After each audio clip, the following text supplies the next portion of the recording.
Hello everyone, and welcome back to Occult Perspectives. I'm your host, Tyler Smith. If you are new to this channel, what I cover on here is a multitude of different esoteric research subjects. I go into Freemasonry, Kabbalah, the Tree of Life, the Tree of Death, archangels, ceremonial magic, all things of this nature. I did do a short video earlier today. I haven't posted it yet, but it was a very brief video, about 6 minutes long or so, briefly explaining and breaking down the differences between angels and demons. And I can do some videos breaking that process down a lot further and in more depth, if that is something that any of you would be interested in. The topic of this particular video is Freemasonry. What is Freemasonry? Talking about some of the very basics, because there are a lot of people that have misconceptions about what it is, and that they think that it's only one thing, when in fact it's many different things, and it has many different components and little nuances to it. It means different things to different people. So overall, Freemasonry, it's the largest fraternity. It's the largest fraternity in the world. So it is a brotherhood of like-minded people, essentially coming together to take place in an allegory. You know, Freemasonry is an allegory of mythical symbolism based around King Solomon's temple. Different stories and different events that took place in the Bible based around King Solomon. And there are other stories and such, especially if you get into like Eastern Star, the Order of the Eastern Star, which is for female members as well. Family members of Masons can join. Wives, sisters, daughters, etc. But overall, it's a place where men can come together, and there is co-masonry too in some places of the world that are, recognized and accepted under Grand Lodges, which enable both men and women to join. But for the most part, it's a male fraternal organization. But it's essentially just a place for men to come together for self-improvement, is really basically what it is at the end of the day. Using different building allegories, different working tools to improve upon the self. The rough character, or, the version of ourselves that we form, the crude rough versions of ourselves that get formed through, all the different influences of society, especially in the modern day society, can turn us into these rough stones. Things such as traumas even come into play in this. And so if we go into the journey as the rough stone, the rough ashlar, and we constantly chip away and work at perfecting the inner temple, what represents, the temple being representative of ourselves, chipping away at this rough ashlar to reveal the perfect stone, otherwise known as the Philosopher's Stone, which lies underneath, and really digging into that internal light which exists within each and every one of us. Most Masons, are just going to go through the first 3 degrees, which are the 3 main degrees. They are the most important degrees of Freemasonry: the Entered Apprentice, Fellowcraft, and Master Mason. That's the main part of the Masonic journey. And once you become a Master Mason, you are then a full-fledged member of the fraternity. But most Masons will go through this process and these degrees, and they may not study much further than that. But the Mason who takes it a step further, maybe starts looking into things like the Golden Dawn, which is essentially a more advanced version of Freemasonry. It's much more magical in nature. It includes more ceremonial magic components to it. Exercises such as, the lesser rituals of the pentagram, the middle pillar, the Kabbalistic cross, all of those sorts of things are included in that. And then there's just several different magical orders, whether this be more quote-unquote right-hand path oriented or quote-unquote left-hand path oriented. I see Freemasonry as being more of a foundational stone, or a cornerstone to all of these different mystery schools. It's a much more rudimentary, I guess you could say basic in some aspects, but it's more symbolic in its nature. Using, the symbolism, many different symbols, which I talk about here on my channel. If you want to check out the different Freemasonic symbols that I discuss, there is a playlist called Freemasonry on my channel. You can go and check a lot of those videos out there. But it's more symbolic in its nature, and it's ceremonial. It is an allegory or a play, a mystical play, where different characters, different brothers take on different roles. And you see the same thing in orders like the Golden Dawn, but the Golden Dawn is going to have a much more magical aspect to it. Whereas the practitioners or the different officers are consciously working with different, elemental energies and different spiritual intelligences, really. Mostly probably working with more the archangelic intelligences. And, the angelic intelligences and the demonic intelligences both have their correlation in our galaxy. It's as above, so below. So everything that you see in the physical world has its correspondence in a higher plane of existence.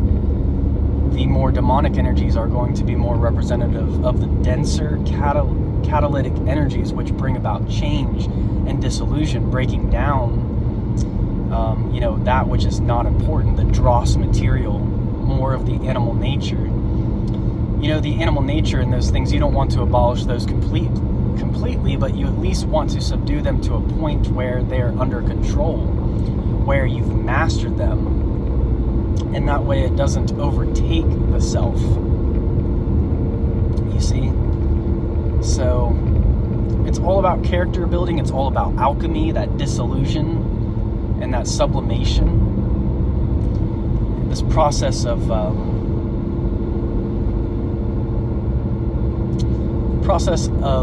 separating things into their component parts and working with each part and then reassembling it back together. That's what alchemy ultimately is all about.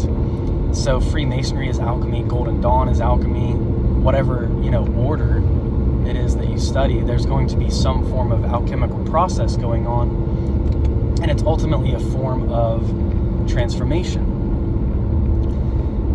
And Freemasonry is a universal brotherhood, so it doesn't matter what your religious belief is. All that matters is you have a belief in a supreme source.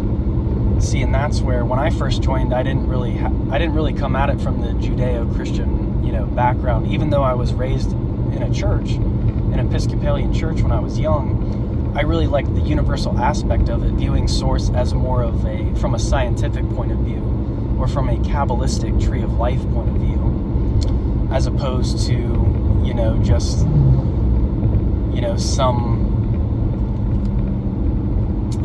some angry god or angry deity that, causes a lot of havoc and has just one class of chosen people. Source is so much broader than that. We can only perceive so much with our mortal senses. And these different mystery schools give us a glimpse into, the other worlds.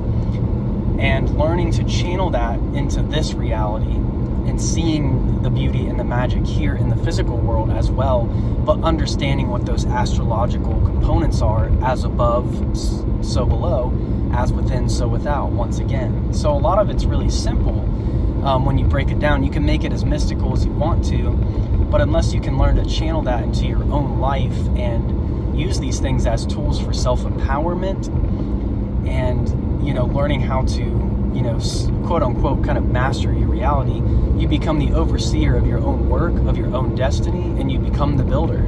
You become the mason, the hiram, or the haram is the more alchemically correct term according to Manly P. Hall.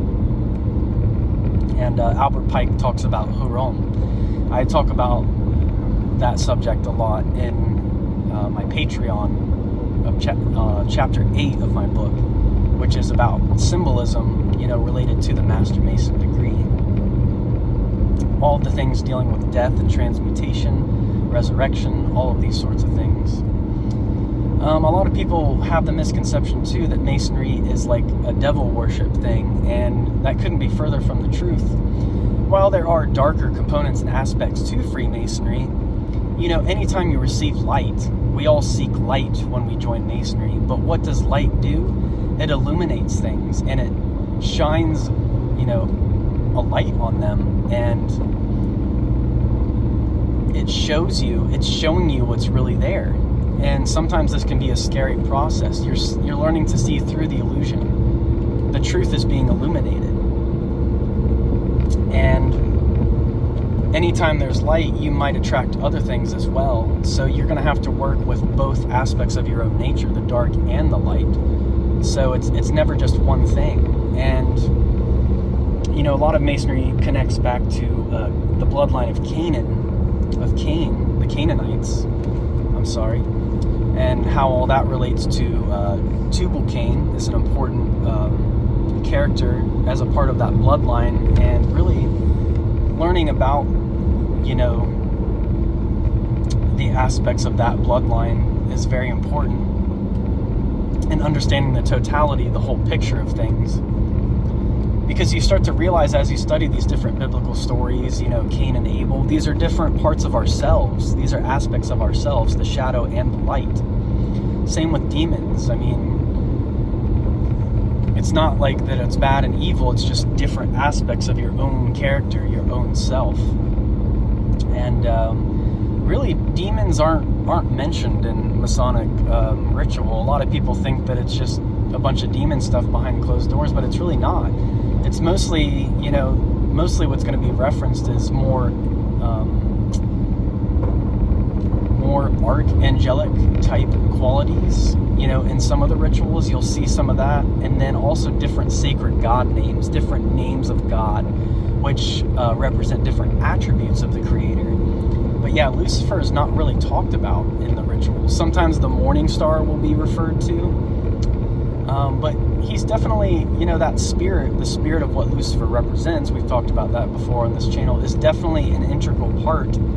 It's an integral part of any spiritual development. You're going to learn about these darker entities as well, either subconsciously or unconsciously,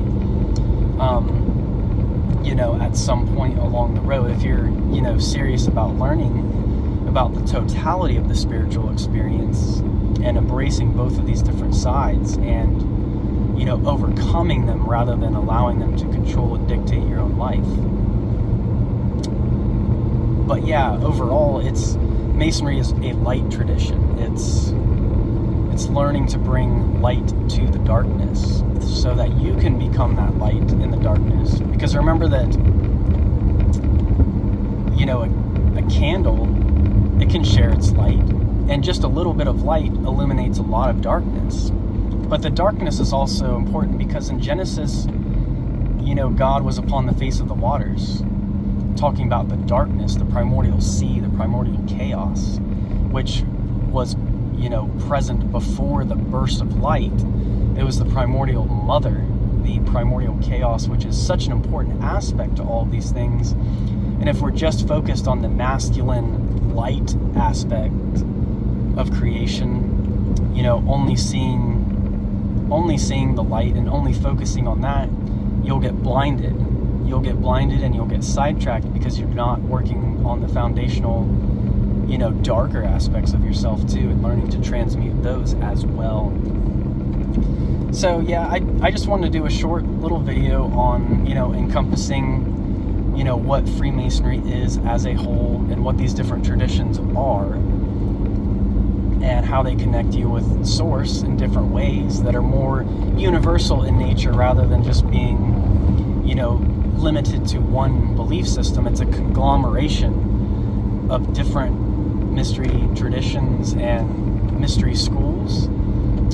It's like different pieces to a jigsaw puzzle, as I've explained in other videos. I've talked about a lot of this before, so this may be review, so I'm sorry if, you know, you're hearing a lot of this again, but I think it's good to just put it all here in one video to just define what it is, you know, at its core. And no matter where you go in the world, you know, there's a foundational place, you know, there's a group of brothers that will welcome you, you know, as like-minded individuals. You have, you know, there's always going to be a safe haven, you know, to a place to go and contemplate these higher mysteries, to contemplate a source, to contemplate a sense of connection with Source, and really learn how that you yourself, you know, you really have these different characteristics of creation and Source within you, both light and dark, both angelic and demonic. So yeah, guys, I haven't been posting a lot of videos lately. Just been kind of taking a break, but I look forward to getting more in depth with some of my soon-to-come videos. The two I've done today have been more basic, but I think that's okay, and covering some ground, you know, some more groundwork type stuff, and then we can build upon that from there. So I also want to start working on the next chapter of my book as well. Actually, I have it mostly written, just need to go through and edit parts of it. So alrighty, everyone, I hope you enjoyed this video. If you're not already subscribed to the channel, please do so. Give this video a thumbs up. Go and check out my Patreon if you want to. I have a link in the description of this video, and also on my YouTube page there is a channel description section, and you should find my email in there, my Patreon link, and if you want to book a phone call with me, we can talk about different subjects. Also, I can do a tarot card reading. I haven't done one in quite a while, but these are different services that I offer. And if you want to join the Patreon, my book Freemasonry and Ceremonial High Magic, you get access to the prologue in the first 7 chapters. If you join tier 1, which is only $5, you're getting a lot of value from that. So that's only $5. You also get an instructional video on the lesser invoking ritual of the pentagram.